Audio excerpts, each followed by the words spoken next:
तो दोस्त, दुनिया के सबसे अमीर आदमी इलन मस्क फिर चर्चा का विषय है। और इस बार चर्चा का कोई कारण कोई छोटा मोटा नहीं बल्कि दुनिया का सबसे बड़ा अधिग्रहण है, जहां पर इलन मस्क ने ट्विटर को खरीदा है और वो तकरीबन 44 अरब डॉलर में इलन मस्क ने ट्विटर को खरीदा है। अगर इंडियन करेंसीज में हम देखें तो 33 खरब पता नहीं कितने जीरो आते हैं इसके पीछे, है ना। ये अमीरों का टेंशन है, हमारा नहीं। तो मैं आगे की चर्चा करता हूँ आपसे।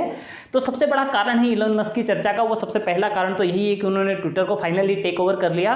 और उन्हें टेक ओवर करना ही था क्योंकि उन्हें कोर्ट की तरफ से भी ये नोटिस था कि वो 28 तारीख के पहले या तो ट्विटर को टेक ओवर करेंगे, नहीं तो उन्हें कोर्ट तक भी आना पड़ सकता है। उससे पहले ही इलन मस्क ने ट्विटर को टेक ओवर करा और फाइनली आज ट्विटर के मालिक इलन मस्क इस दुनिया के सबसे अमीर आदमी है। अब बात क्या आती है कि इलन मस्क ट्विटर को यहाँ से कितना आगे ले जा पाते हैं, क्योंकि देखिए उन्हें उनकी अलग सोच के कारण, उनकी अलग थिंकिंग के कारण, उनके बड़े विजन के कारण ही दुनिया पहचानती है। और इसीलिए शायद वो शख्स दुनिया का सबसे अमीर आदमी है, क्योंकि कुछ अलग थिंकिंग की वजह से लोग उन्हें पहचानते हैं। वो हर डिसीजन कुछ अलग तरीके से लेते हैं, उसकी क्षमता रखते हैं। इसीलिए लोग उन्हें, क्योंकि जिस तरह से उन्होंने स्पेसएक्स को आगे बढ़ाया, जिस तरह से उन्होंने टेस्ला को आगे बढ़ाया है, लोगों का फिर एक उम्मीद है कि वो ट्विटर को किस तरह से आगे लेकर जाते हैं। और इसी बीच एक और सबसे बड़ा कारण चर्चा का है, वो ये है कि इलन मस्क के कंपनी में आते ही उन्होंने कंपनी के 3 बड़े अधिकारियों को ट्विटर से बाहर का रास्ता दिखा दिया है, जिसमें 2 भारतीय मूल के लोग हैं। जिसमें एक कंपनी के सीईओ पराग अग्रवाल का नाम आ रहा है, जो पिछले ही साल 2021 में ट्विटर के सीईओ बने थे।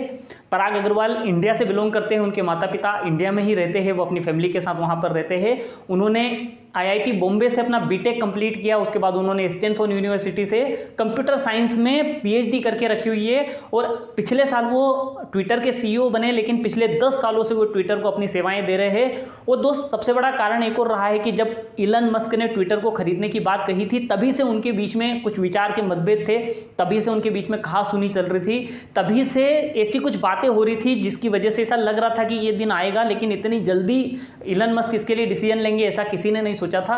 और दूसरा एक और सबसे बड़ा नाम निकल कर आ रहा, वो आ रहा विजय गडे का नाम निकल कर आ रहा है, जो भी इंडिया से बिलोंग करते हैं।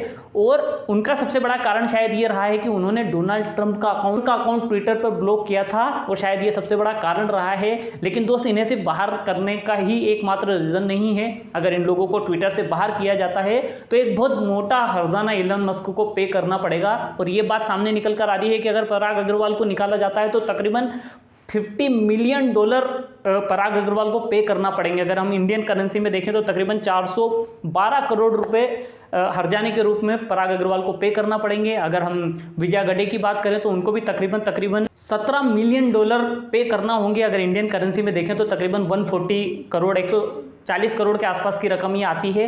दोस्त, इस वजह से दुनिया का सबसे अमीर आदमी चर्चा में है। अब पूरी दुनिया की नज़रें इलोन मस्क पर है, ट्विटर पर है कि वो किस तरह से डिसीजन लेते हैं, क्योंकि कई बार उन्होंने ये बात पब्लिकली कही है कि वो फ्रॉड अकाउंट्स को उसके से ऊपर हटाएंगे, वो एक फिल्टर डालेंगे कि कुछ चीज़ें हटा दी जाएगी। उसके बाद एक और बात निकल कर आ रही है कि वो इसे जो माइक्रो ब्लॉगिंग है उससे आगे लेकर उसको वीडियो प्लेटफॉर्म भी बना सकते हैं, इसके ऊपर फिल्में और कुछ वेब सीरीज रिलीज करने जैसा प्लेटफॉर्म इसे तैयार कर सकते हैं। वो कितना बड़ा विजन लेकर इसे आगे बढ़ाने की सोच रखते हैं, ये धीरे धीरे हमें आगे पता चलेगा। जैसे जैसे इससे जुड़ी अपडेट आएगी आपको लगातार हमारे चैनल के ऊपर मिल जाएगी। तो दोस्त, ऐसे ही हमारे साथ बने रहिए, चैनल को सब्सक्राइब करके रखिए।